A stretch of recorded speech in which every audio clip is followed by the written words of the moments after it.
अपनी दिव्य आंख से ज्ञान आंख से जो यहाँ कहने में नहीं आ सकता, यहाँ नहीं कहा जा सकता। क्यों? उसकी यहाँ कोई चीज तो है नहीं, जो सुना है वो देखा, और क्या क्या देखा वो बताया। बोलो। कई जो कौतुक देखा जाई, सो स्वामी सब वाक्य सुनाई। कहते जो कौतुक देखा स्वामी वो मैं आपको सब सुना रहा हूँ। बोलो। तावा लोक अलोक समाना, ताका कहिए को न मिला। अब पूछ रही है कि वहां देखता हूँ लोक के अंदर लोक, लोक के अंदर लोक, लोक के अंदर लोक समाये हुए, उसको देख रहा हूँ। तो स्वामी ये क्या है? वो पूछती है क्या लोक के अंदर लोक, और तरह तरह के लोग, और भिन्न भिन्न रचना के लोग, ये सब मैं वहां जा करके देख रही हूँ। अब वो देख रही है और पूछ रही है, इसलिए तो वो गई थी अर्ज पेश करने के लिए कि हमारी अर्ज को सुन लीजिए कि आपने क्या कृपा हमारे ऊपर की, दया क्या की है। उसको सुना रही है अपने अभ्यास को, जो वो देख रही है, और उसका समाधान कर रही कि ये चीज है, ये चीज है, ये लोग है, ये लोग है, वो सब सुन रहे। बोलो। ताके परे अनर रस देखा, नहीं ता लोक अलोक। अब वो कहती है करिया कि मैंने उसके परे जा करके देखा कि अधर लोक है, जो सबका आधार है, और वहां कोई लोक नहीं है। अधर है सबका आधार, वहां देखा उसका लोक का नाम ही नहीं, और वो आधार है सबका, वो लोक देखा, वो देश देखा, अधर रस, और उसका रस भी लिया। वो क्या है? तो सब सुन रहे, सब बीच में और कुछ भी वर्णन किया है तो वो सब ध्यान से सुन रहे उसकी बात को। अब सुनाते अर्धरात से सुनाते सुनाते सुनाते सुनाते 10 बज गया, दिन चढ़ आया। इतनी देर तक तो गाथा लिखी नहीं जा सकती, वो तो इशारे में तो बता रही, यानी उसने तो पूरा कहा लेकिन वो लिख रहे हो इशारे में। यानी वो तो दो ही बात कहने से तो काम पूरा हो जाता। जो जिन जिन लोगों में देखा वो सब करिया बता रही, तो उसके लिए तो समय लगा, उसको समय लगा बताने में आधी रात से, और दिन को 10 बज जाए और इतने दिन, और वो उठे बैठे नहीं, बराबर बताती रही, सुनाती रही, और सुन लिया तो बहुत खुश और बहुत प्रसन्न हुए कि ये पार हो गई, निकल गई पार। बीच में जो बयान किया उसी से पता चल गया कि यहाँ पहुंची है, यहाँ पहुंची है, यहाँ पहुंची, और ये यहाँ पहुंची, इसका दर्शन इस लोक में गई, इस लोक में गई, इसमें गई, यहाँ ये मिले, यहाँ ये मिले। और उसके बाद उसने कहा कि हमने देखा कि उसके मतलब वहाँ कोई लोक नहीं है, जो सबका आधार है उसको लोग कह ही नहीं सकते, लोक है, इसलिए वो बेलोक है, बिना नाम का। ये सब नाम के और बिना नाम का, ऐसा है सबका आधार। ये सब रचना वहीं से हुई है। अब उसने ये कहा तो इसको सुनकर के बहुत खुश हो गए, बहुत प्रसन्न हो गए, बहुत खुश हुए। तो करिया की भी बात सुनी भी ऐसे ही चलेगी, वो भी मतलब ये है कि कहेगी जा करके, वो भी अपना अभ्यास बताएगी कि मुझको स्वामी क्या मिला, वो भी कहेगी। इस तरह से यानी जीव गति की राह बताओ, और कुछ नहीं चाहती। यहाँ बुला करके परेशान हो जाते कि भाई आओ और चलो, तो रास्ता तुम जिस घर को, जिस देश को, जिस मालिक को भूल गए, कहाँ आकर के फंस गए हो, और कितने युग कितने कल्प हो गए, तो जरा भी चेतना नहीं आती, जरा भी होश नहीं आता कि यही सब बड़ा है, यही सब अच्छा है, यही आनंद है, यही सब कुछ है, और यही मेरे, और ये मेरे, उसमें मोह है और ममता है, इसमें फंसे पड़े हुए हो। जरा सा भी उदासीनता नहीं आती, जरा सा भी लगाव नहीं हटता, इतना प्रगाढ़, इतना बदे हुए और सने हुए हो। जैसे पानी आटे में डाल दिया, सन गया और मिल गया, अब ना आटा बाहर निकले तो पानी बाहर निकले। यही दशा हमारी हो गई, यहाँ जड़ चीजों में बिल्कुल मिल गए, और कितना भी सुनाओ तो नहीं आता। और इन लोगों को जरा सी बात सुनाई तो एकदम आग लग गई। और ये जैन मत की और देवियाँ थी, सब गई थी, जैन मत की थी वो, ये सब की सब। तो जैन मत के भी उनके पास आए, और मुसलमान मत के भी आए, इस्लाम मत के भी, और अपने जो वैष्णव मत के हैं, जो राम मत के या कृष्ण मत के, वो भी पहुंचे, और नानक के मत की भी पहुंचे, और कबीर के मत की भी पहुंचे, और मत के भी पहुंचे, सबको रास्ता बताया, लेकिन सबके जीवन की एक एक कहानी कि किस तरह से लोग तड़पते रहे, कि पानी न पाने से जैसे मछली उससे भी ज्यादा तड़पते थे, इस तरह से मनुष्य शरीर में उनका रोना होता था, ऐसे तड़पते थे। तो ऐसे लोगों को तो मालिक मिलेगा ही, ऐसा ही कोई मिलता है जो इस तरह के तैयार हो जाते हैं, जल्दी पा जाते हैं, उनको तो उनके जीवन ही में मिल जाना, उनके सामने ही, और मिलने के बाद में 50 बरस रहेंगे आप, ये भी नहीं 1-2 बरस रहे, 50 साल को समझी महाराज रहे इन कितनों को पहुंचा करके।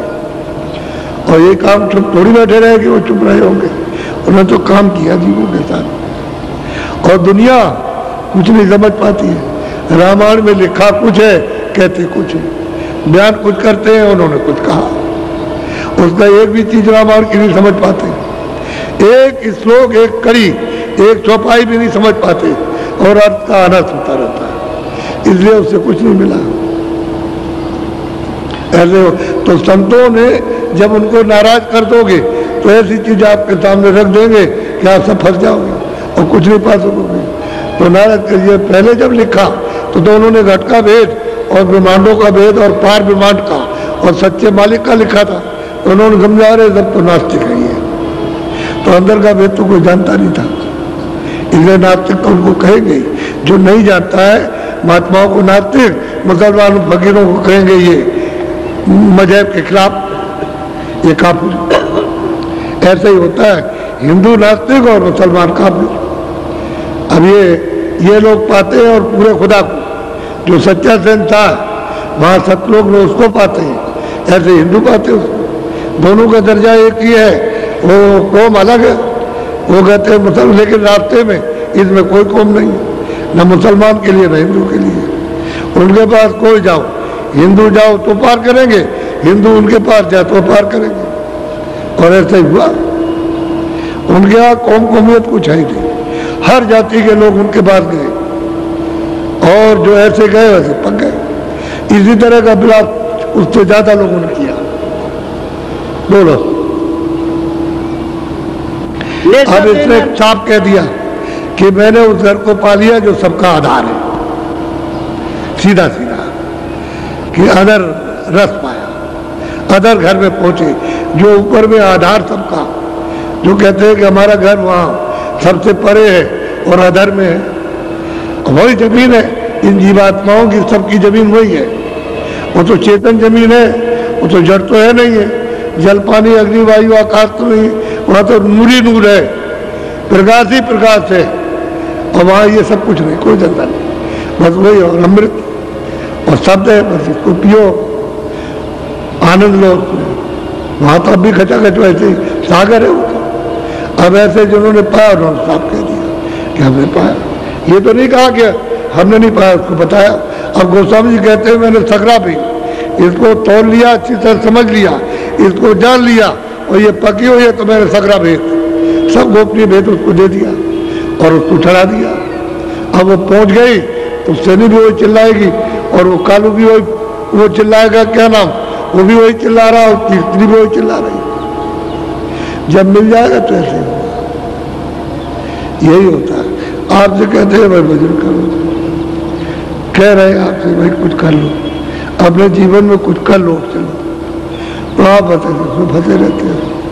नौकरी दे दीजिए, लड़का ठीक कर दीजिए, लड़की ठीक कर दीजिए, ये ठीक कर दीजिए, औरत होकर कहते हैं सगल परिवार और धन और दौलत सब कहते हैं महादुखदायी, और उसको दे दीजिए, इसको दे दीजिए, इसको दे दीजिए, ये दे दीजिए, और ये बीमार हो वो उसके लिए रोते, अपने लिए नहीं रोते।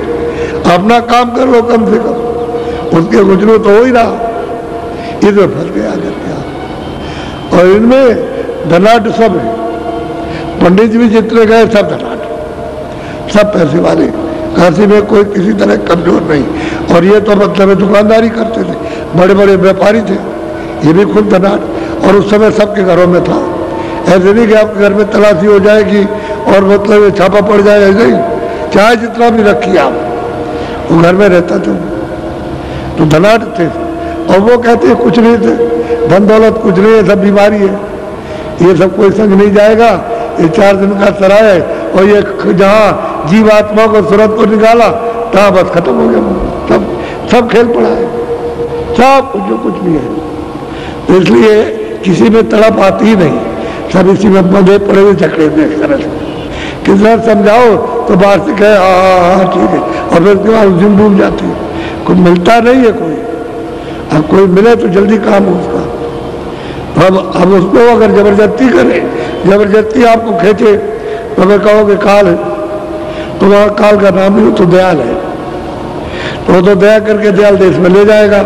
और काल ने मांग करके ले लिया तो आपको 84 नरकों में ले जाएगा। मनुष्य शरीर भी मिल जाए तो भी बहुत मेहरबानी, लेकिन मनुष्य शरीर भी नहीं मिल रहा, क्योंकि आपने उसके देश का कर्म तो किया नहीं। अच्छा जब कर्म नहीं किया तो मनुष्य शरीर नहीं मिलेगा। हम सब खराब कर रहे हो, क्या सब कर रहे हो खराब, और आपको रोज मालूम है खराब करता हूँ, लेकिन अब बेबस हो, लाचार हो, उसमें फंस गए हो, अब उससे निकल नहीं सकते हो। इसलिए तैयार होना चाहिए कि भाई ये संसार वास्तव में कुछ नहीं, ये धोखा है। और हम देखते जाते हुए इतना ही समझो कि ये जा रहा है, क्या हम लेकर जा रहा, और क्या हमको साथ लिए जा रहा, और क्या हम इसके साथ जा रहे हैं। वो हमारे घर में बहुत प्रेमी था, हम उसको मानते थे और उनको मानता, तो क्या कोई धन दौलत लिए जा रहा, खाली चला जा। ये किराए का मकान सराय छोड़ देगा, चला जा रहा, आपको उसका पता भी नहीं। इतना तो जानना चाहिए कहाँ गया, तो खोज करते कोई जानता होगा ये कहाँ चला गया, तो कोई मिल जाएगा तो बताएगा कि पहले तुम अपने आप को सोच तुम कौन हो। जब अपने आप को जब मालूम हो जाएगा कि मैं कौन हूं, तो उसको भी जान लोगे कहाँ गया। तो देखो स्त्री किस तरह से उनके पास पहुंची और कैसे रोई चिल्लाई, और किस तरह से उन्होंने परीक्षा लेकर के और उनमें आग लगा दी, तो वो भी रोने लगी और वो भी पाए, उनको भी मिल गया। ऐसे ही वसीले से वो महापुरुष वसीले से मिल जाते हैं, जरिए से मिलते हैं। कोई ना कोई जरिया बन जाएगा, मिल जाएगा, या सामने मिल जाएगा आकर के, कभी कभी तो सामने मिल जाते हैं। तो आप उनकी परख जरा भी खोज नहीं करते, इच्छा ही नहीं उठाते कि कोई मिले ऐसा बताने वाला। अब बताया जा रहा है वो तो बहुत अच्छा।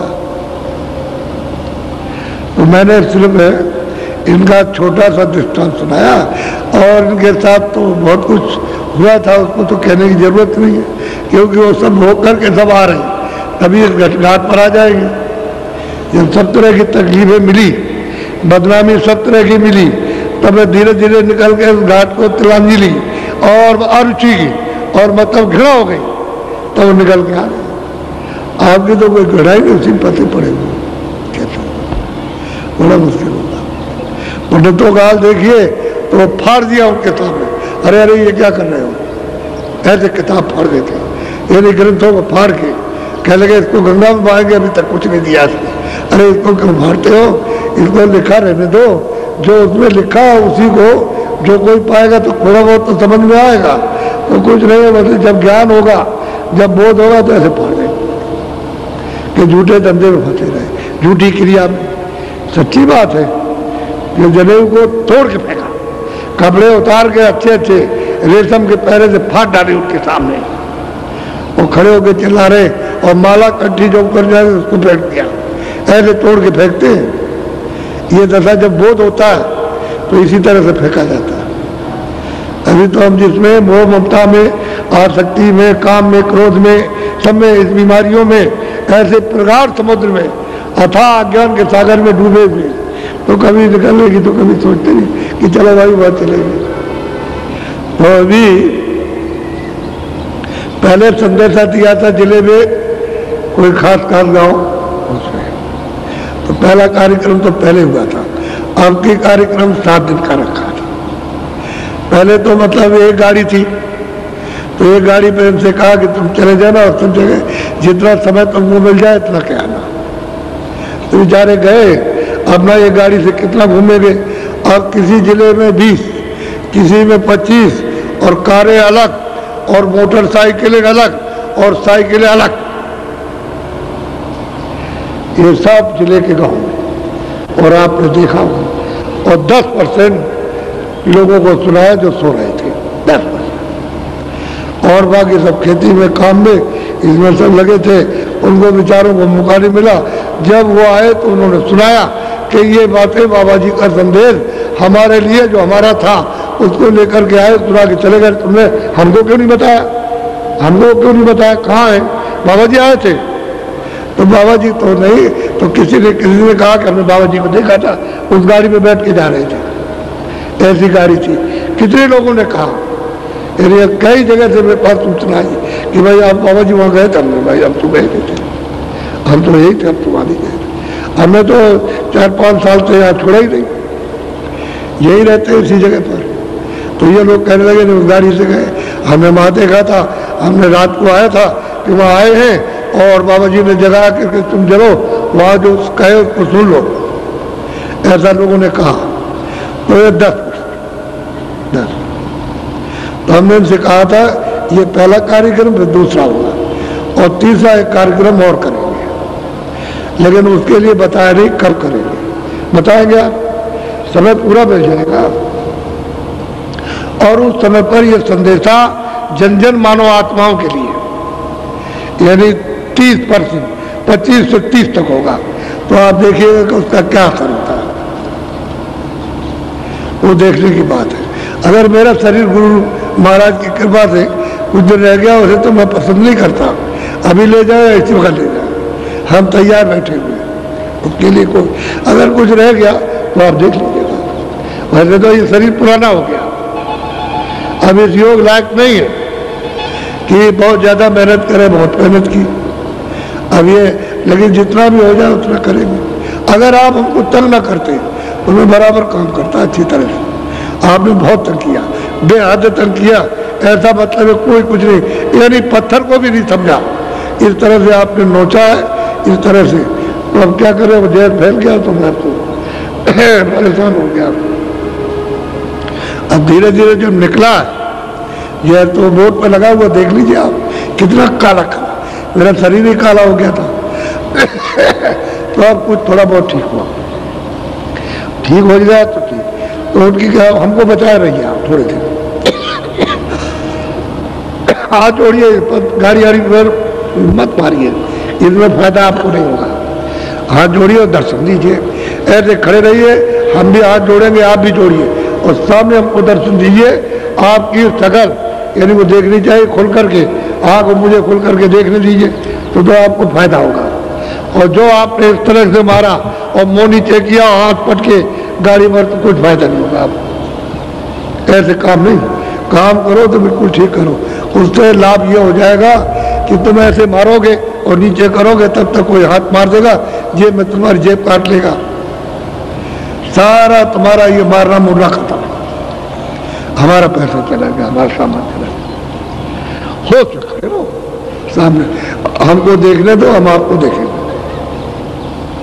और जितनी चीज होगी वो आपको मिलेगी। तो वो तो आपको हम कितना समझाते हैं और कितना बताते हैं, एक बात नहीं मानते तो फिर कैसे पाओगे? अब जब कोई बात नहीं मानोगे तो मानना तो चाहिए। हम कहते सीधे खड़े रहो, हमको दर्शन करने दो, समझ गए? और आप सामने देखो, आप दर्शन करो, लेकिन सीधे खड़े हो, तो सीधे खड़े हो, हम हाथ जोड़ते हैं, आप भी जोड़ लो, समझ गए? इस तरह से हाथ जोड़ो। तो उसमें आप नहीं जानते दृष्टि में क्या है, आपको माल, तुम दृष्टि अपनी खोलो और हमको अपनी दृष्टि को देखने दो, तब तो मतलब सीधा फायदा हो। तो वैसे कर लेते हैं, ऐसे करके तो क्या करोगे आप? तो वहां तक तुम अपने उस असर को नहीं जाने देते हो जो तुम्हारा है, उसको तो होने दो, कम से कम पहुंचने दो। तो बस ऐसे हो जाते हो और फिर वो भेड़िया दसान, एक टूटा तो दूसरे टूटे और सब टूट पड़े। अरे उसको मतलब ऐसे खड़े रहो, सब कहता हूँ, और फिर उसको दर्शन करने लीजिए, चाहे लेन में खड़े हो जाओ, के वैसे खड़े हो जाओ। तो आप ये बात समझते रहे, उसको बहुत समझाया जाता। तो अब की बार 25 से 30% जागरण होगा और उसी में सबका जागरण हो जाएगा। चाहे कोई वहाँ होगा उसका जागरण या होगा उसका जागरण, घर रहेगा उसका, कहीं बीच में रहेगा, खेतों में रहेगा, वहाँ भी हो जाएगा, और मतलब प्रदेश में गया होगा वहाँ भी जागरण हो जाएगा, क्योंकि सब जगह जागरण होगा ऐसा। और इसमें कोई किसी की बुराई नहीं होगी। अभी मैं खुल्लम खुल्ला कहता हूँ, किसी धर्म की बुराई नहीं, किसी आदमी की बुराई नहीं, किसी कर्मचारी अधिकारी की बुराई नहीं, किसी उसकी बुराई, किसी साधु की बुराई नहीं, किसी मौलवी की बुराई नहीं, किसी पंडित की बुराई नहीं, किसी तीर्थ की बुराई नहीं, किसी देवता की बुराई नहीं, न राम की बुराई न कृष्ण की बुराई, किसी की बुराई आपको सुनने को नहीं मिलेगी। ऐसा संदेश होगा मानव जाति का, इंसानों की वह संदेश होगा। और ये बताएंगे भाई बाबा जी ने हमको ये संदेश दे करके भेजा है कि ये संदेश उनका है, उनको पहुंचा दो। तो ये आपका संदेश रहेगा, आपको पहुंचा दो। अब उसके लिए मानना न मानना वो तो आपकी बात है, उनका वो पहुंचा देंगे। फिर आप देखो यहाँ पर क्या होगा। अभी आप देख रहे हो, यानी मतलब ये है कि 10 तारीख से, तो 10 तारीख से तो आधे से ज़्यादा तो जब ही भर गया था, वो तो 10 तारीख लगी तभी भर गया था। और अब देख लीजिए अब क्या हाल है।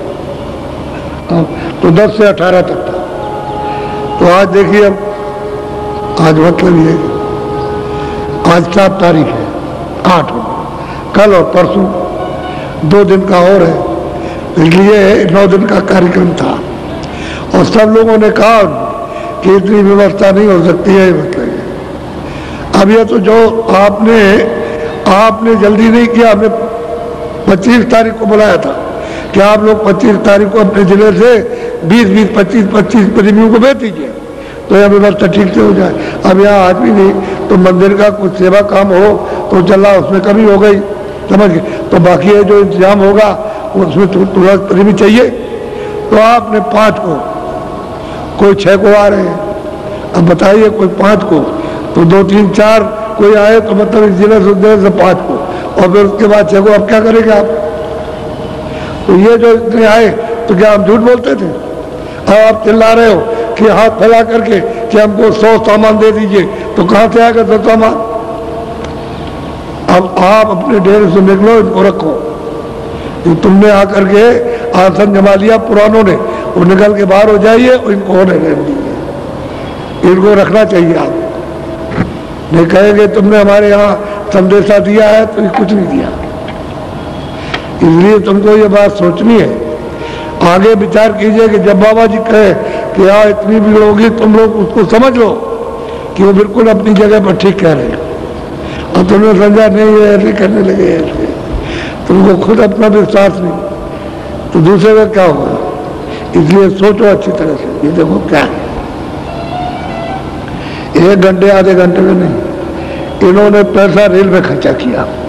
इन्होंने यहाँ से पड़ाव पर गए होंगे तो किसी गाड़ी से, रिक्शे से गए होंगे, फिर स्टेशन पर पहुंचे होंगे तो वहाँ भी पर किराए से गए होंगे, और वहाँ से आए किराए से, यहाँ से किराए से आए और यहाँ खाना खाएंगे तो अपना, पहले समझ लो अपना अपना खाएंगे। यहाँ पर हमने इनको किराया नहीं दिया, आई समझ में, न इनको तांगे का दिया, और ये खाएंगे ये, और फिर उसके बाद में जब यहाँ से जाएंगे तो किराए से जाएंगे।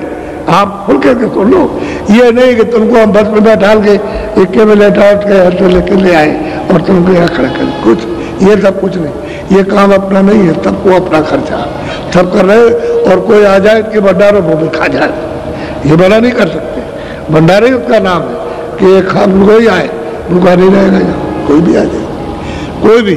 और जो अकस्मात आओ, यानी अभी आ गए और हम भंडारे में नहीं पहुंचे, तो जनरल भंडारा के भाई भोजन कहाँ मिलेगा? वहाँ मिल जाए, वो चल रहा। इसलिए आप कभी ये शंका ही मत करना कि ये किसी को कुछ देते हैं। ये मंदिर इनका बनवाया होगा, ये जो कुछ भी फेंकते हैं मेरे ऊपर ना, ये ऐसे करके तो मैं इकट्ठा करके और इसमें और इसी में लगा देता हूँ, इनके काम में, ये सब काम में। आपको नहीं मालूम, ये नहीं सुन सकते, ये बात नहीं मान सकते कि जब कहता हूँ कि मैं कुछ नहीं देता तो ये नहीं मानते बाबा जी को देते तो होंगे का तो शंका है, होंगे कि नहीं होंगे, तो शंका में पड़े पड़े तमाशा देख रहे हो, वो ख्वाब देख रहे हो, और जो सच्ची चीज है उसको नहीं। इसलिए अच्छे चलो, तो ये खेल जो है ये सब कुछ है। अब आप देख रहे हो आपके सामने, हमने कोई, इन्होंने गलत नहीं कहा, इन्होंने तो कहा था कि भाई ऐसा मंदिर ऐसा बनना है कि ऐसा हिंदुस्तान में नहीं है। तो आपने अपने, तो यहाँ सब कहते हैं कि उन्होंने तो बहुत कम बताया था, बहुत ज़्यादा। अब वो तो अपनी आंखों से देखिए आप, तो आंखों से देखने से, और फिर यह मंदिर की तो यह है चिन्ह है कि आपको अमूलक चीज मिल रही है, इसी मंदिर के बहाने से मिल रही है। अगर ये बहाना ना हो देखने का तो आप ये चीज नहीं पा सकते हो, समझ गए। खाली ईंट और पत्थरों को देख करके नहीं मिलता कुछ, वो तो मिलेगा उस महात्मा से जिसने कमाई करके उसको पाया, उससे मिलेगा। तो तुम इसी में फंसे हो तो इसी को देख करके इधर आ जाओगे। चलो इसी को देखो और इसको देख के सोचोगे भाई किसने क्या दे रहा हूँ, तो जब वो सुनोगे तो कहते भाई ये तब तो कहते हैं तो हम आएंगे, पूनम को आएंगे। कितने लोग कह के पूनम को, विदेशी कह के जाते हैं कि हम आएंगे, तो देश वाले लोग जो है अन्य प्रांतों के वो आते हैं तो देखते हैं कहते हम आएंगे, तो उनको वो लोग चीज मिल जाएगी। असली मंदिर ये, इसमें जीवात्मा बैठी है और यही से जीवात्मा के जाने का घर का रास्ता, यही से सब मिलेगा। स्वर्ग भी मिलेगा, वैकुंठ भी मिलेगा, ईश्वर भी मिलेंगे, ब्रह्म भी मिलेंगे, देवी देवता ये भी मिलेगा, गंगा भी मिलेगी, जमुना भी मिलेगी, त्रिवेणी संगम भी मिलेगा, और फिर उसके बाद देश में पहुंचोगे। ये यहाँ से रास्ते हैं, ये सच्चा मंदिर है। ये इंसानी, क्योंकि इसमें रूह रहती है, इसलिए जीवात्मा सच्चा मंदिर। और कब तक है? जब तक वो इसमें है। और उसके बाद क्या है? नासमान, खोल नासमान है, ये पर्दा नासमान है। ये आपका है, ये तो यहाँ का मिट्टी है, वो आपको दिया गया और कण कण जोड़ करके बना दिया गया। फिर आपको और जीवात्मा का जो है, जो कुछ भी खेल तमाशा उसी जीवात्मा का। अगर मान लो कि अगर ना आए माँ के पिंड पर बैठे नहीं तो ये वैसे ही रहेगा, मर जाएगी। या ऑपरेशन करके उसको निकाल दीजिए, उसको पिंड को, सूरत नहीं आएगी, माँ को मालूम रहता है कि अब आ गई, उसमें आते ही ऐसे हरकत करती है, ऐसे कूदती है पेट में, और माताएं जाती है तो गुदगुदी लगती है उनको, तब माताएं जिंदा रहती, चुपचाप रहे, मर जाए। बच्चा अगर कूदे फांदे नहीं पेट में, वो तो मर जाएगी। वैसा रहे तो बच्चा मां जिंदा नहीं रह सकती, तो कूदता उसकी गुदगुदी से माँ रहती है आराम से, तब तकलीफ। और जिन माँ के सूरत नहीं आती है और उनके वो पिंड बन जाता है तो बिना ऑपरेशन के तो मर जाएगी। तो ऑपरेशन करो, जल्दी निकालो उसको, तो निकलता है वो मात का लोथड़ा जो तैयार होता है, वो ऐसा होता है। तो मंदिर है, जब तक ये रौनक है तब तक उसी सूरत की है, और सूरत निकाल के अलग खोल है, मतलब खत्म हो गया। असली मंदिर ये है, असली मस्जिद ये है जिसमें 24 घंटे वो बांग देता है, वो आवाज देता है, वह उसका कीर्तन हो रहा, अखंड कीर्तन हो रहा, बोल रहा, तुमको बुला रहा, लेकिन तुम इस मंदिर में उसका कोई मतलब यह कीर्तन नहीं करते हो। जब अखंड कीर्तन हो रहा है तो उसके मंदिर में पहुंचो, हर वक्त कीर्तन करो वो अच्छी तरह से, और सन्मुख आरती, यानी उसमें तो कोई दिया है नहीं, तो ऐसा दीपक पकड़ो जिसमें तेल बत्ती न डालना पड़े, और तुम उसकी आरती करो। सूरज से आरती होती है, आँख ऐसी आरती, आँख देखती है उससे आरती करती है। वो दिया या नहीं रहता वो, क्योंकि सूरज में तो प्रकाश है। अब प्रकाश हो गया है मिट्टी में लोप, अब इससे मिट्टी से निकाल करके अलग किया तो यहाँ प्रकाश ही प्रकाश है। यहाँ सूरज का प्रकाश सिमट करके आ गया तो ये सब प्रकाश है, कूड़ा कचरा हट गया तो प्रकाश ही प्रकाश है उसमें। वो आरती करती है, और उसकी आरती करेगी खुश हो जाएगा। जहाँ दृष्टि को भाई कहाँ आरती हो, भाई वो खुश हुआ, और खुश हुआ, खुश हो गए, मुँह खोल दिया, दरवाजा खोल दिया, चले जाओ। ये है मंदिर, मस्जिद एक चर्च है, ये है मतलब। और आपको इधर उधर उधर कुछ नहीं, तो ये तो बहाना है कि चलो वहाँ देखे आगे भाई क्या मिलता है, असली चीज मिलेगी आपको। अगर किसी चीज के बहाने से, कोई पेड़ हो कोई हो बहाने से, अगर बड़ी चीज मनुष्य मंदिर में मिल जाए तो बस वो अलग चीज है, फिर तो हमारा कल्याण हो ही गया। और ये चीज नहीं मिली तो कहीं जहाँ जाए, यहाँ चाहे कहीं भी भटको, कुछ नहीं मिलेगा। तो मैंने आज एक स्त्री का घर पहुंचने का पूरा हवाला ये दे दिया है, तो बहुत वर्णन तो बहुत है, लेकिन उसको संकेत में आपको समझा दिया। तो उसने भी पाया, औरों ने भी, सैनी ने भी पाया, औरों ने भी पाया। तो जिनको पाया, तो अब इतने दिनों में क्या सुनाएंगे, तो सालों की गाथा कि किसका किसका प्रमाण देंगे। तो लोगों ने पाया। हम ये कहते हैं तुम भी पा सकते हो, हम ये तो नहीं कहते आप नहीं पा सकते, आपको नहीं मिलेगा। रास्ता मिल जाए और जानने वाले राह बताने वाले मिले आपको मिल जाए, और नहीं मिलेंगे राह जानने वाले देखने दिखाने वाले तो फिर आपको कुछ नहीं मिलेगा। अंधा आदमी क्या दे सकता है, जो जानकार सुझाका होगा वो देगा सीधा सीधा। इसलिए 10% लोगों के कान में भनक पड़ी है। 100 आदमियों में 10, फिर सुन लो, 100 आदमियों में 10% उनके कानों में भनक पड़ी है, तो उसका ये है देखा। अच्छा 25-30% पड़ जाए कान में, बाकी आप 100 में छोड़ दीजिए 70%, 30% पड़ जाए तो क्या होगा, वो तो सोचने की बात है। और इससे खड़खड़ा जाएंगे लोग।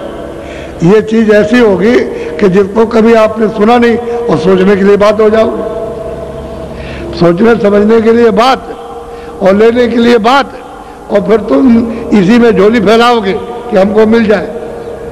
लेकिन जब तक आप सुनोगे नहीं, जब तक ये चीज आएगी नहीं और जगोगे नहीं, तो क्या हम कहाँ आए थे, क्या करने आए थे, जब तक तुम नहीं जागते हो तब तक तो सो रहे हो मोह निशारात्रि में।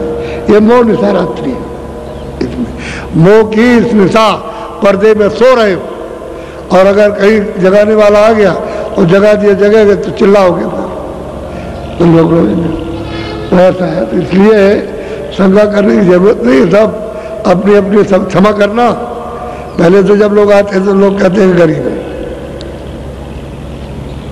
गरीब है। अब वही जो चिथड़े पहनते थे, फटे कपड़े, और वो आते थे तो लोग कहते हैं अरे कहीं इकट्ठा कर लिया बाबा जी ने, अब बात बताओ उनको सुना रहे।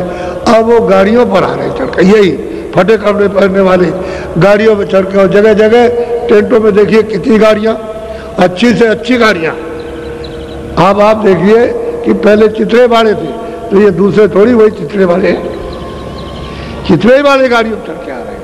ये अभी सेठ साहूकार नहीं, चिथड़े वाले। तो आप समझते हो अरे भाई यहाँ तो अमीरी आदमी, चिथड़े वाले अमीर तो कोई बात तो जरूर है, अब ये भी नहीं सोच सकते हो। तो कसर में इसी को कहते हैं बरकत, कि वजन भी करो, काम भी करो, ईमानदारी मेहनत से करने लगोगे तो बरकत मिलेगी, बरकत मिलेगी तरक्की होगी, शारीरिक तरक्की और आत्मिक तरक्की दोनों तरक्की हो जाएगी। और बरकत चली तो रो तो रहे सेठ साहब का कि कारखाना बंद हो गया, ये बंद हो गया, वो बंद हो गया, कुछ नहीं हो गया, और उन्होंने लिख करके दे दिया हम तो बिल्कुल भिखारी हो गए। तो मतलब ये है कि अब इनके पैसे जो है वो नहीं है, और एक भी कहीं निशान को भी कारखाना नहीं है, और वो मतलब आपके शेयर बिक रहे हैं। क्षमा करना और माफ कीजिएगा आप, यानी कहीं भी एक निशान को भी नहीं, और कागज पर शेयर है और इतना मुनाफा, और आप एकदम अंधे बनकर और शेयर खरीदे 10 रुपए के 20 पैसों भी, और खरीद लेते हो तुम इतने, और उसके बाद में घाटा हो गया, बस ले गए उससे, कोई एक पैसा मिला भी। लोग लालच में पड़े, लोग जरा भी विचार नहीं हुआ, ईमानदारी मेहनत से काम करे तो हम फलेंगे फूलेंगे, बस लाखों करोड़ों रातों रात में आ जाए, तो रातों रात में आ गए, ठग तो गए, ठग तो लिया, ठग गए, एक सुर्रा मार करके उसमें तो विश्वास किया और ठग गए। और कई कारखाना में कोई एक चीज नहीं बनती हिंदुस्तान में, और शेयर बिक रहे हैं। बताइए आप, अब क्या किया? हमने कहीं एक को रोका, हमने वैसे भी रोका, हमने गाड़ी को तुम मत करना, नहीं तुम फटीचर हो जाओगे अगर तुम ऐसे लोगे। अरे वो कहीं कुछ नहीं है, वैसे झूठा मामला है। आखिर में जब हम मान गए तो कुछ दिनों के बाद सब निकल गए, वो निकल गई बिल्कुल। अरे कह लगे बचा लिया आपने, अगर आपकी बात न मानते लालच में तो मर गए होते। अब ये बात है तो एक दो बात है, एक दो कहानी किससे सुनाई जाए। इसलिए वो बात विवेक की रखो कि भाई ईमानदारी मेहनत से काम, खेती, दुकान, दफ्तर का सब करो। कोई मना करता है, सब ईमानदारी तो फलोगे फूलोगे, फिर इसमें बढ़ती होगी। और नहीं तो जितनी बेईमानी हो, जितना ही अधर, उतने खिसकता चला जाएगा। और फिर मतलब विदेश के देखते नहीं कितने लोग सब घाटे में, विदेशी कंपनियां तो बताइए शेयर नीचे चला गया, वहाँ सब घाटे में। तो बताओ क्या होता है? तो विदेश भी घाटे में, देश भी घाटे में, जनता भी घाटे में। जब हम चिल्लाते थे कि भाई तुम्हारे पास नहीं रहेगा, चंडी अपना काम कर रही है, तब तुम बाबा जी की बात को नहीं हम नहीं मानेंगे, हम नहीं जानते। अब सारे विश्व में जब अर्थ की कमी आए तो कहाँ गया, ए बाबा जी किधर चला गया। अब बाबा जी से पूछो तो बाबा जी उसके बाद मथुरा में 5 वर्ष हो गए बैठे, यहाँ पूछ लो यहाँ पूछ लो आकर तो चला गया। सब दस गरीब हो गए। तुम नहीं जानते हो चंडी का हाल कि वो क्या करती है। पहले क्या करेगी, गरीब बनाएगी, सब देशों को गरीब बना देगी। सब लोग कहेंगे अमीर गरीब सरकार, जो भी सरकार होगी जिस देश में, कहेंगे भाई पैसा कहाँ चला गया। उसके बाद में अन्न की कमी करेगी। अब सुन लीजिए 3 ही आंकड़े हैं। पहले तो पैसा गया, फिर अन्न की कमी करेगी। तो लोग कहेंगे कि अरे हमारे पास अन्न नहीं है, तो कहेगा नहीं तुम्हारे नहीं जाएगा, हमारे यहाँ कम पड़ जाएगा। समझ गए। अगर ज्यादा हुआ तो दे दिया और तो फिर उसके यहाँ भी कम। तो कहते हैं हमारे पास नहीं है, अब तो कहे हमारी जनता मर जाएगी, तब जो कुछ हो जाए तुम अपने देश को संभालो, हम अपने देश को संभालो, ये फिर यहाँ भी कमी हो जाएगी। तो अन्न की कमी उस देश में, उस देश में, उसमें, और फिर वो लड़ाई करा देगी। तो बस आप समझ लीजिए। आप ये 3 बातों में मंत्र है, ये इंसानी मंत्र। 3 बातों फिर क्या करोगे आप, पहले सोच लो। अब इसके आगे और कुछ नहीं कहेंगे। तो चंडी अपना काम सब कर रही है। चंडी एक बहुत बड़ा देवता है, ये बाहर की चर्म आंखों से दिखाई नहीं देगा, वो तो दिव्य आंख से दिखाई देता है, इन आंखों से दिखाई नहीं देता, और सब जगह काम कर रहा है, सब जगह। बस मैं इतना ही बता रहा हूँ आपको। वो अपने काम में अब सफल है, वो काम कर रही है, सब धीरे धीरे धीरे धीरे वहीं ले जाएगी आप। और आपसे ये कहा जाता है कि तुम ठीक समझ जाओ, ईमानदारी मेहनत से काम करो, जो कर रहे हो उसमें तुमको पूरा पड़ेगा। और पूरा पड़ेगा, कपड़े खाना ये वो बचत सब बाल बच्चों के लिए, सबके लिए। तो तुम वो बात सुनते नहीं हो। हम इसे हाथ कैसे मिल जाए, ऐसे कैसे मिले किसी तरह से, इसको कब मारते हो ले जाए इसका, ये सब में हविस लगी थी। ये हविस क्या है, वो तो पर्दा है, वो तो चला जाएगा। पर्दा किसी के ऐसे हाथ में आता है, इधर से हविस आई और इधर चली गई तो किधर गया। हम तो बहुत ले आए थे, गया कहाँ, चिल्लाओगे, चिल्लाते ही वो किधर चला गया, ऐसे ही। तो हविस से हविस मार दी गई। तो इसलिए मेहनत ईमानदारी से करो, मालिक बरकत देगा। और बरकत में बढ़ोतरी, बरकत माने बढ़ोतरी, ये परमार्थ की और स्वार्थ की, शारीरिक ये जो सामान है शरीर रक्षा के लिए, उसकी बढ़ोतरी, यानी ईमानदारी मेहनत से काम में, और आध्यात्मिक भजन में बढ़ोतरी। और तुमने ईमानदारी मेहनत तो इसके लिए कुछ नहीं, परमार्थ के तो कुछ हो ही नहीं सकता। वो तो ईमानदारी और मेहनत पर मुकर्रर है, वो तो आपको बनना ही पड़ेगा, ऐसा नहीं। तो हमने आपको संक्षेप में सब बात बताई और ये सुनाया कि हमने कहा था कि आपको स्त्रियों का भी सुना देंगे, तो स्त्रियां तो बहुत है, अब किस किस का नाम लेके सुनाया जाए। ऐसे ही सबने प्राप्त किया और पुरुषों ने भी प्राप्त किया। अब कबीरदास का अलग है, उन्होंने अलग लोगों को पहुंचाया, हृदयदास जी का अलग, उन्होंने अलग पहुंचाया, फिर चरणदास जी आए, उनका अलग है।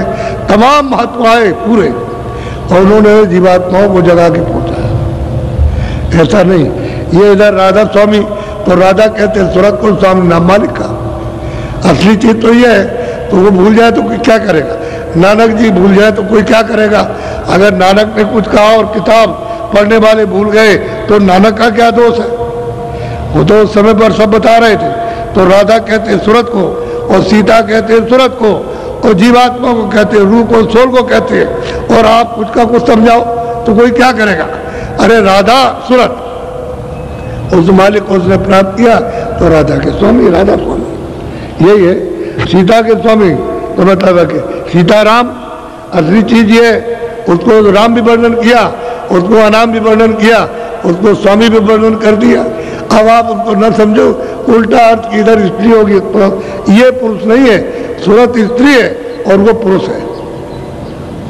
ये जाके उसके मुनि तो कहते मैं अपने स्वामी से मिल गई, वही रूप हो गई। ये जो पर्दा है, पर्दा है, ये वहां नहीं पर्दा। तो कोई आदमी जानते नहीं किसी मत को। अब सब लोग भूल जाए तो क्या पता चलेगा, नई जनरेशन आएगी जब कोई नहीं रहेगा सब भूल जाएंगे। ऐसे ही हो गया सब। इसलिए आप जो उन्होंने बताया तो ठीक था, अपने अपने वक्तों में बहुत पहुंचाया, बहुत जीवों का उद्धार किया जगा करके। अब जब आप इस रास्ते में चलोगे तब पता चलेगा कि बहुत जीव पहुंच गए, वहां बहुत पहुंचे हैं। संतों ने बड़ी कृपा की, बड़ी दया की कि ऐसे जीवों को जो कुछ नहीं, अपाहिज थे, जो कभी जा नहीं सकते थे और दुर्बल थे, कभी उठ नहीं सकते थे, उनमें दया कर दी, उनको पहुंचा दिया।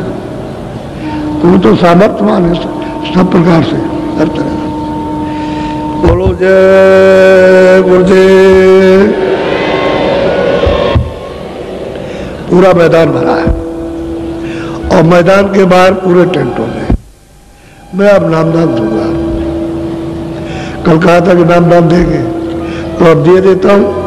अब इतना आप करना कि शाकाहारी रहना, अब सुधार मत करना, आदमी को मारो वो मत करना, पशु पंछी मारो वो भी नहीं, जल के जीव कीड़ा मारो वो भी नहीं, असुधार नहीं, न मारो ना करो। असुधार करोगे तो आपका विकृत खून खराब और मन बुद्धि चित्त इंद्रियां सब विकृत खराब हो जाएंगी, अशुद्ध हो जाएंगी। शाकाहारी रहो, अनाज मोटा भाई सब्जी, और मतलब ये है कि हरी गली, समझ गए, सब्जी, और मतलब इसके बाद में सूखे गीले फल और घी और दूध, इसको खाइए। और जो कपड़ा बन जाए आपके खेतों में रुई से या और किसी से, तो उसको आप अच्छा पहनिए, मोटा पहनिए। और झोपड़ी में 3 पत्थरों की या फूस की बने तो उसमें आप आराम से रहिए। तो आपको तो कुछ मना नहीं किया, समझ गए। और रास्ता मिल जाए भजन कर लो, जब रास्ता मिले तो भजन करो, असली काम तो ये है। तो शाकाहारी रहो, ऐसा कोई नशा मत करो कि बुद्धि आपकी पागल हो गई तो आप अपनी बच्ची को, अपने घरवाली माँ को और घरवाली देवी को और अड़ोसी पड़ोसियों को सबको गाली देते हो नशे में। ऐसा नशा वर्जित है। बीड़ी और हुक्का ये पियो, और कोई नशा नहीं, क्योंकि सिगरेट में उसमें कुछ रख दिया और पिया तो तुमको नशा चढ़ जाएगा। कोई नशा तुम्हारे लिए हानिकारक है, तो हानिकारक और शरीर को गला दे और मतलब इंद्रियों को, मन बुद्धि को भ्रष्ट कर दे, खान पान बिगाड़ दे, तो ऐसे नशे का क्या लाभ मिलेगा, कोई फायदा नहीं होगा। तो शाकाहारी रहो और बीड़ी तंबाकू पियो और उसके बाद में कोई नशा नहीं, बाकी कोई चीज तो मना की नहीं। घर गृहस्थी में रहो और अपने जो काम करते हो, खेती दुकान दफ्तर का, अपना करो, वो तो ईमानदारी मेहनत के करो, तभी तुम्हारा वो जो पैसा मिलेगा फलेगा, उसी में जुड़ जाएगी मालिक की दया बरकत। काल भगवान की दी हुई बरकत मिलेगी, दयाल की तो बरकत आत्मा को मिलेगी और ये काल की मिलेगी। तो उसने भी अपनी बरकत रखी है कि जो मेरे नियम का उल्लंघन नहीं करता उसको मैं ये ईमानदारी मेहनत के साथ तो मैं उसको बरकत ये देता हूँ। तो आपका धन भी बढ़ जाएगा, ये भी बढ़ जाएगा, वो भी बढ़ जाएगा, वो भी बढ़ जाएगा, शरीर भी ठीक रहेगा, सीधा सीधा। और ईमानदारी मेहनत से और मोह ममता हटाओगे तो महापुरुष फिर आत्मिक बरकत देंगे। तो उसे रोज बढ़ते चलोगे, अंदर की आँख खोलेगी, बढ़ते जाओगे, चलते जाओगे, देखते जाओगे और धीरे धीरे सब देख करके अपने घर पहुंचोगे, उसमें भी बरकत मिलेगी। ये बात है। तो आप 2 चीजों का ध्यान रखना। आज से नामदान जो लेगा वो ये 2 चीजें नहीं करेगा, अशुद्ध आहार नहीं करेगा, शुद्ध करो और नशा नहीं। बाकी तो मैंने कुछ नहीं कहा। साधु तो मैं बनाता नहीं, मेरे यहाँ कोई साधु नहीं है। बना बनाया आया उससे कहता हूँ घर बार छोड़ आए तो मैं भजन कर लूँ अगर, और लेकिन यहाँ नहीं, वहाँ दूसरी जगह पर कहीं भजन करो और बिछा ले आना, झोली ले लेना, एक रोटी मांग लेना। और रोटी एक खाओगे दिन में, जब भूख नहीं लगेगी एक खाओगे तो बहुत है। 7 दिन में 7 रोटी एक ले आओ, एक दिन में 7 दिन कहीं मत जाओ, रोटी खा लो, अपना भजन करो। अब भजन कर लो। इनको कहता हूँ दफ्तर का काम, खेती का काम, दुकान का काम, शाम को बच्चों की सेवा, और उसके बाद में तुम थोड़ा समय भजन में दो तो उतने में तुम्हारा काम हो जाएगा। अब देख लीजिए उनका दिन भर भजन और इनका इन कामों के बाद इतना समय, 1 घंटे का 1.5 घंटे का बस। इतने में तुम्हारा काम बनेगा। अब इतनी सुविधा आपके लिए, और उनको दिन भर रगड़ा और भिक्षा करेंगे और नहीं, धोखा नहीं देंगे किसी को। रोटी बनाई ले आओ और तुम देख लो कि कब बनाती है, दिन में बनाती है तो रोटी मांग ले आओ, शाम को तो दिक्कत होगी, दिन में मिल जाएगी। क्योंकि दिन में आदमी चला जाता, घर में देवियाँ रहती हैं तो बने बनाई रोटी एक उठा के दे देंगे, आप सुविधा रहेगी। तो मैं कोई उनको मैं ये नहीं कहता हूँ कि तुम घर गृहस्थी में चले जाओ, घर शादी करो, या शादी की छोड़ आए तो बहुत दिन हो गए तो मत जाओ, भजन कर लो।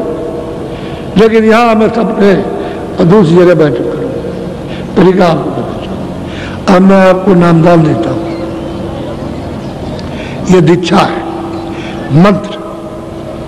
पहले लोग मंत्र और दीक्षा देते थे, अब ये दीक्षा मंत्र नहीं है, ये नामदान है, आत्म धन का दान।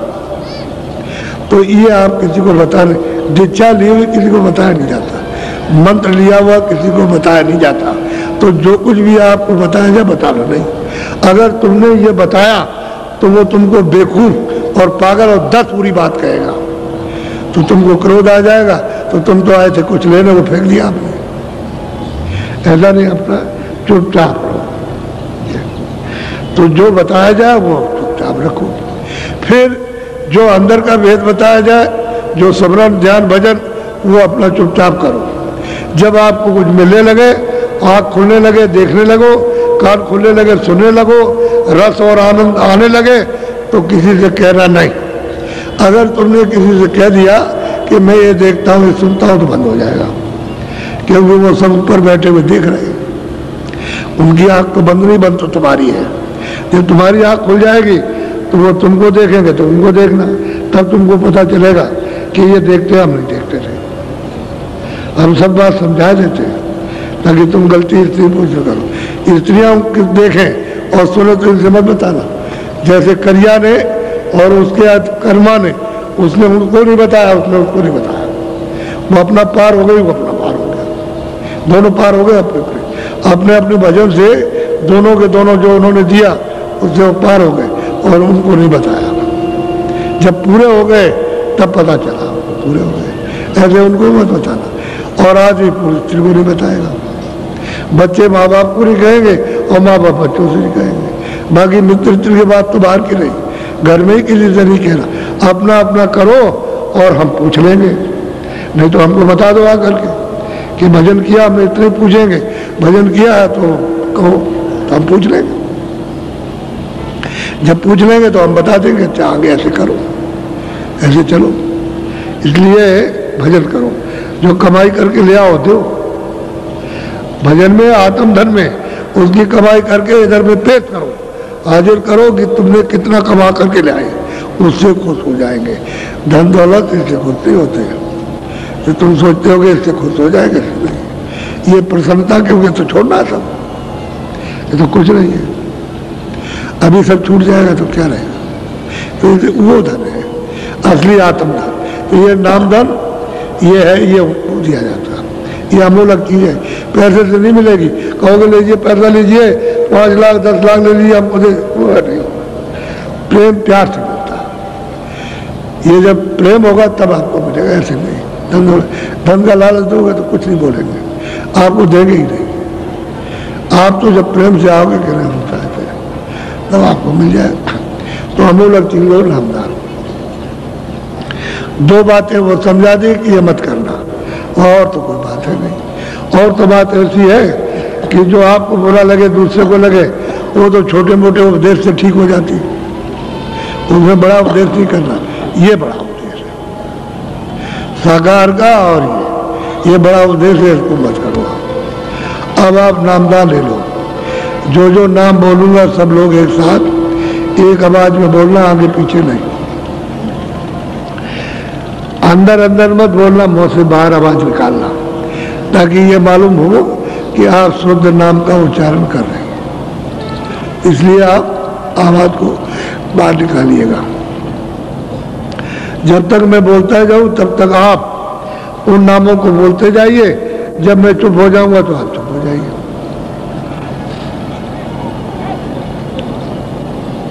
ऐसे बैठ जाओ, बोलो जय गुरुदेव।